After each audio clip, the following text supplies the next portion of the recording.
इस वक्त संख्या धीरे धीरे बढ़ती जा रही है। हमने पहली लहर देखी, दूसरी लहर देखी, तीसरी लहर देखी और अब ये कहा जा रहा है कि चौथी लहर का भी अंदेशा है। इस पर अलग अलग राय दी जा रही है।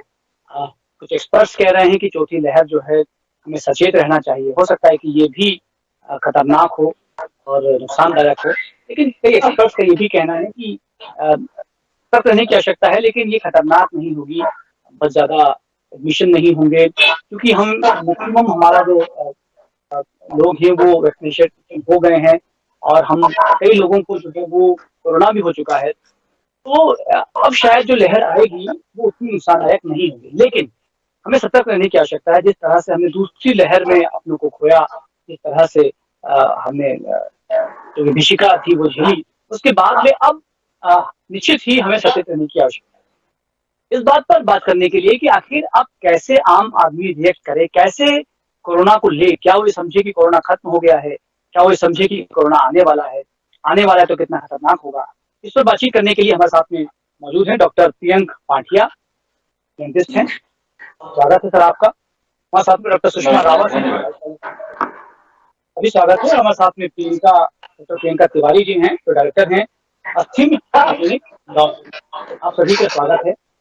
तो पहले शुरुआत में करना चाहूंगा डॉक्टर प्रियंक पाठिया आप ही से, आखिर इस बार आम आदमी क्या समझे, क्या चौथी लहर संभावित है, नहीं है, उसके बावजूद क्या लगता है किस तरह की हमें ध्यान रखने की आवश्यकता है, किस तरह के प्रिकॉशंस लेने की आवश्यकता है? जी पंकज जी, बिल्कुल सही कहा आपने कि कोरोना जब आया था तो उसके बारे में ज्यादा जानकारी किसी को भी नहीं थी। पहली वेव आई, फिर दूसरी वेव आई और दूसरी वेव में तो बहुत ही त्रासदी रही पूरे विश्व में और भारत भी अछूता नहीं रहा इससे। उसके बाद तीसरी वेव जो आई थी जनवरी में, ओमिक्रॉन वेरिएंट की, उसमें हालांकि ज्यादातर लोग एक्सपोज हुए लेकिन उतनी तबाही नहीं हुई। जाहिर है बहुत सारी जो पॉपुलेशन है, ऑलमोस्ट 90% भारतीय पॉपुलेशन या तो वैक्सीन के थ्रू या कोरोना के थ्रू ऑलरेडी एक्सपोज हो चुकी है। सो चौथी लहर आएगी या नहीं, इसमें तो ज्यादा कोई संशय नहीं है। डेफिनेटली आएगी, क्योंकि वायरस भी बार बार नए नए तरीके से अटैक करता है और वो करता रहेगा। लेकिन उसका उतना घातक होना संभव नहीं प्रतीत होता है, एटलीस्ट भारत में तो बिल्कुल नहीं, क्योंकि बहुत सारी पॉपुलेशन वैक्सीनेटेड है, उसके एंटीबॉडीज हैं उनके खून में जो कि प्रतिरोधक क्षमता देती है। दूसरा जो हमारे को केयरलेसनेस की बात आपने कही, हम जनरली एक सोसाइटी की तरह एक तरफ पैनिक होता है और दूसरी तरफ लापरवाही होती है। कहीं ना कहीं हमें इसके बीच का मध्य मार्ग चुनना होगा। हमें सचेत भी रहना होगा लेकिन घबराना नहीं है। तो मेरे ख्याल से ये सबसे ज्यादा बैलेंस्ड अप्रोच हम सबके लिए रहेगी कि फोर्थ वेव आएगी, कई एक्सपर्ट कहते हैं जून जुलाई में आएगी, अगस्त में पीक होगा और सितंबर तक कम हो जाएगी। लेकिन हम तैयार हैं, और अगर हम तैयार प्रॉपर तरीके से हैं तो उसमें घबराने की जरूरत नहीं। बहुत अच्छी बात है कि घबराने की आवश्यकता नहीं है। डॉक्टर सुषमा रावत जी हमारे साथ में मौजूद हैं। सुषमा जी, बच्चों के लिए खास तौर पर जो आने वाला समय है, कहा जा रहा है कि उन्हें सावधानी रखनी चाहिए बहुत ज्यादा। 10 साल के जो छोटे बच्चे हैं, कुछ लोगों की राय है कि उन्हें वैक्सीनेटेड किया जाना चाहिए, कुछ लोगों का कहना है कि उन्हें वैक्सीनेशन नहीं लगना चाहिए। क्या करना चाहिए बच्चों को लेकर, हम कैसे सचेत रहें? देखिए, शुरू से बच्चे बहुत ही लकी रहे हैं 2019 से कि उन्हें डिजीजेस बहुत माइल्ड आई हैं। मैंने एक ऐसा नवजात शिशु भी देखा, 1 महीने के अंदर का शिशु जिसको कोरोना पॉजिटिव था, पर उसमें एक भी लक्षण नहीं था कोरोना का। तो ये ऐसा क्यों हुआ बच्चों के साथ? क्योंकि उनका इम्यून सिस्टम इतना अच्छा था कि उसने ओवर रिएक्ट नहीं किया, जरूरत से ज्यादा रिएक्शन वो वायरस को नहीं दी, तो उनका बीमारी बिल्कुल मामूली सी होके निकल गई। और ये अभी तक चल रहा है, एक्सेप्ट फॉर एक जो हादसा हमारे साथ हो रहा है बच्चों के साथ, वो है multiple inflammatory syndrome in child, MIS-C। बस वो है कि जो माइल्ड इन्फेक्शन के 1-2 महीने बाद बहुत सिवियर MIS-C होके बच्चा हॉस्पिटलाइज हो रहा है, उसको बस आप नजरअंदाज नहीं करें तो पूरा कोरोना काल में बच्चों के लिए बहुत ही खुशखबरी थी कि उन्हें बहुत सिवियर बीमारी फेस नहीं करनी पड़ी, क्योंकि उनका इम्यून सिस्टम बहुत बढ़िया था। जितना रिएक्ट करना है उतना ही किया, ओवर रिएक्ट नहीं किया। और उसके कारण बच्चे हॉस्पिटलाइज भी बहुत कम हुए as compared to adult. Deaths भी बहुत कम हुई। और अभी जो वैक्सीन आ रहे हैं उसमें भी 15 से 18 साल तक को वैक्सीन चालू हो गया है, 12 से 15 में वैक्सीन चालू हो गया है, और 5 से 12 में भी सैंक्शन हो गया है, पर अभी वो इम्प्लीमेंट नहीं हुआ है। जी। और जी, आपको क्या लगता है मैम कि छोटे बच्चों को वैक्सीनेशन दिया जाना चाहिए आने वाले समय में, जो 10 साल से नीचे कम उम्र के बच्चे हैं? देखिए, समय इतना अनप्रेडिक्टेबल चल रहा है। 2019 से पहली वेव आई, हमको लगा इसके बाद कुछ नहीं होगा। दूसरी वेव जानलेवा आ गई, डेल्टा।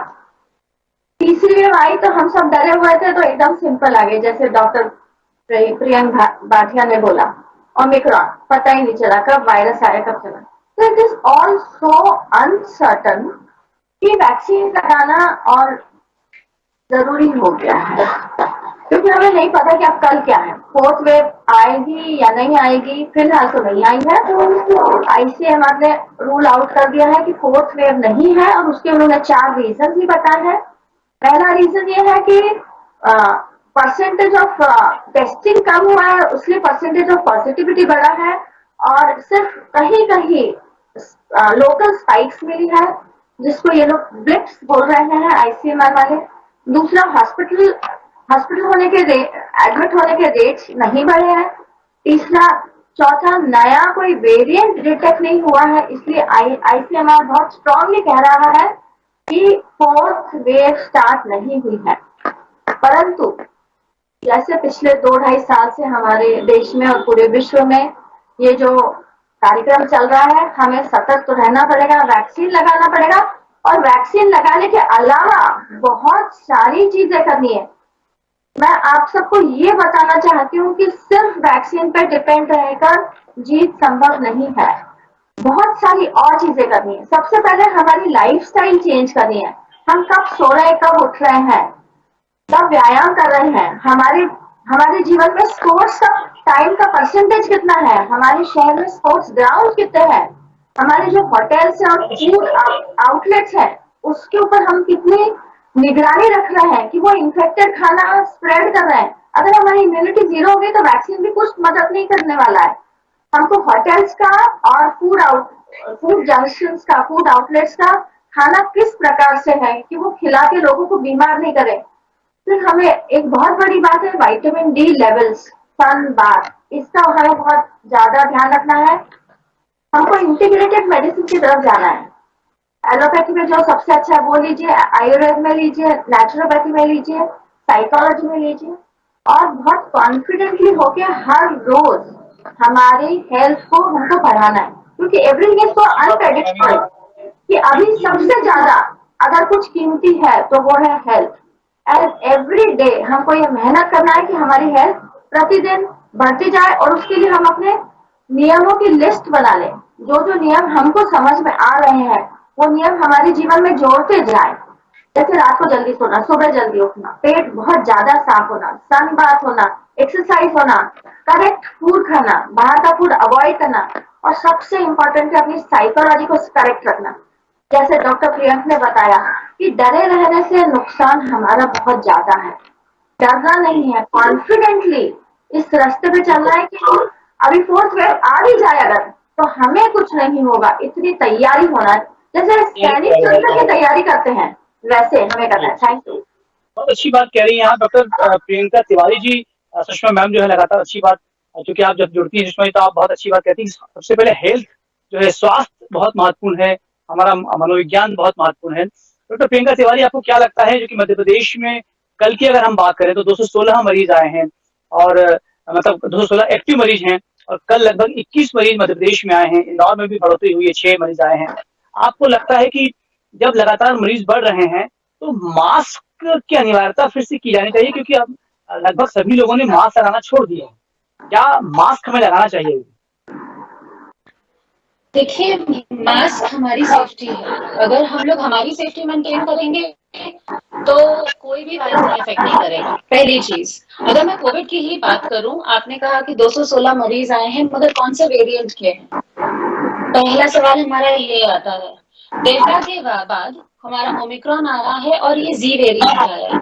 इन दोनों वेरिएंट्स के बारे में हमें कुछ भी नहीं पता है।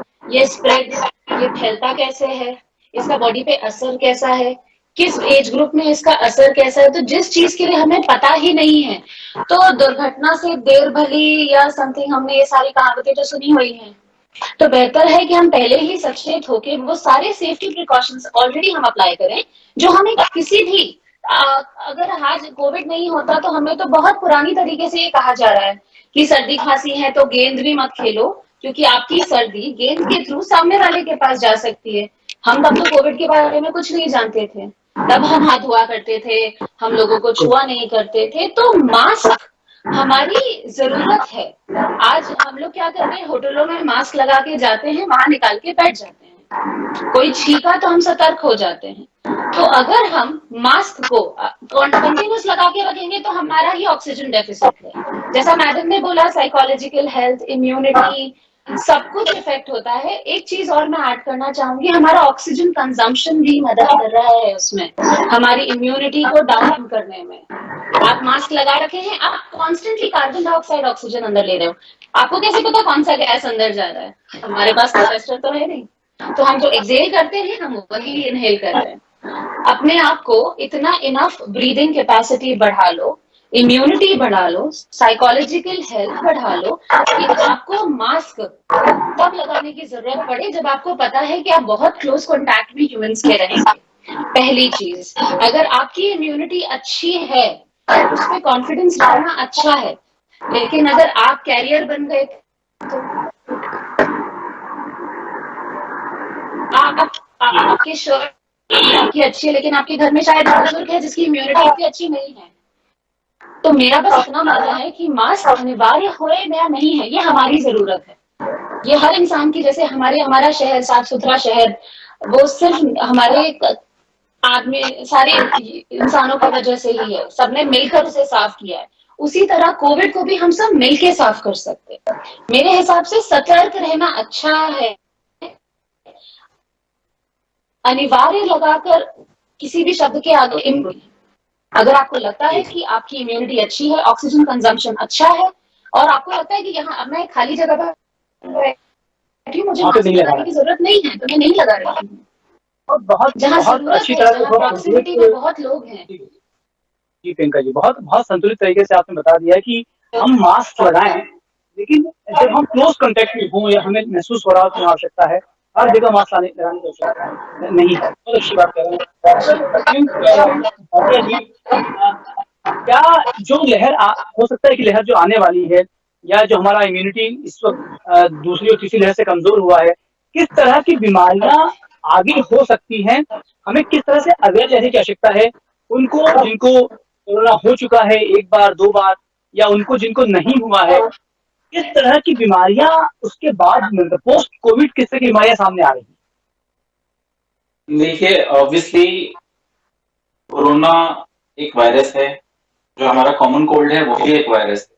सो जो कमोबेश जो सिम्टम्स हैं वो सब सिमिलर होते हैं उस टाइम पे। रनिंग नोज है, आपको खांसी हो रही है, कफ हो रहा है, सांस लेने में तकलीफ हो रही है, इवन लॉस ऑफ स्मेल और टेस्ट जिसको लेके बहुत लोग पैनिक कर गए थे, वो नॉर्मल सर्दी जुकाम में भी होता है।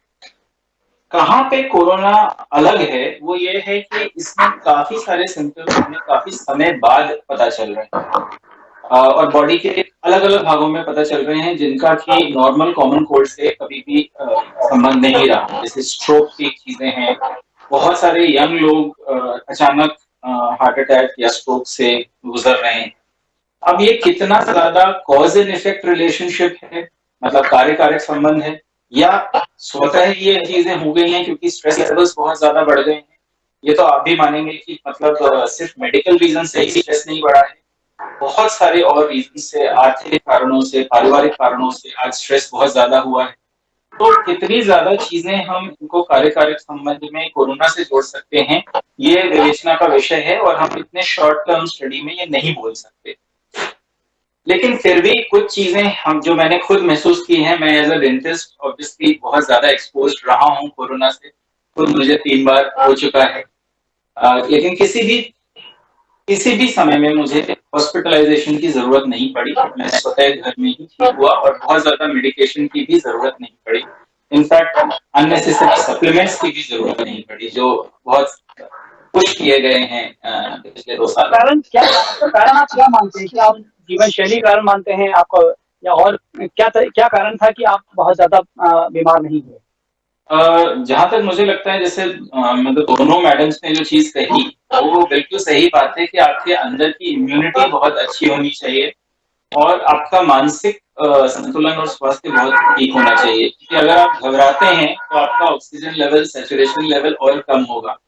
और मैंने शुरू में भी पैनिक वर्ड यूज किया था। मैंने खुद देखा है जो ये पल्स ऑक्सीमीटर्स हैं, आज मतलब मेरी 20 साल की प्रैक्टिस में मैंने कभी पल्स ऑक्सीमीटर्स यूज नहीं किए, लेकिन जिस तरह से पैनिक इस पैंडेमिक में फैलाया गया और हर घर में बल्कि हर कमरे में पल्स ऑक्सीमीटर्स आ गए, जिनकी गुणवत्ता पे कोई मतलब किसी को पता भी नहीं है कि वो कितने अच्छे हैं। और जब आप उसमें देखते हैं कि आपका ऑक्सीजन लेवल कम हो रहा है तो जो पैनिक क्रिएट होता है उससे और ज्यादा नुकसान होता है। बहुत अच्छी बात कह रहे हैं आप, बहुत संक्षेप में अपनी बात कह रही है सुषमा जी। बहुत समय कम है, संक्षेप में जानना चाहूंगा कि अब जब कभी मान लीजिए कि कोई चीज ऐसी होती है, किसी तरह की विश्वा फिर से आती है, चौथी लहर फिर आती है, तो डरना नहीं है, आप कह रही है कि बिल्कुल डरना नहीं है, लेकिन बहुत संक्षेप में जो भी दर्शक में जुड़े हैं उनके लिए कि आखिर वो अपनी इम्यूनिटी कैसे डेवलप करें, क्या क्या ऐसा करें अपने रोजमर्रा में ताकि उसकी इम्यूनिटी डेवलप हो जाए। देखिए, इम्यूनिटी के लिए बहुत सॉलिड 5 पॉइंट्स में बताना चाहूंगी कि सबसे पहले हमारा नींद का समय और उठने का समय, रात को 9 बजे और सुबह 5 बजे, जो हिंदू संस्कृति का बहुत फेवरेट टाइम है, ब्रह्म मुहूर्त, वो फॉलो करें। दूसरा, लोग पेट साफ को बहुत ज्यादा इग्नोर करते हैं। पेट साफ सबसे इम्पोर्टेंट चीज है हमारे को स्वस्थ रखने के लिए।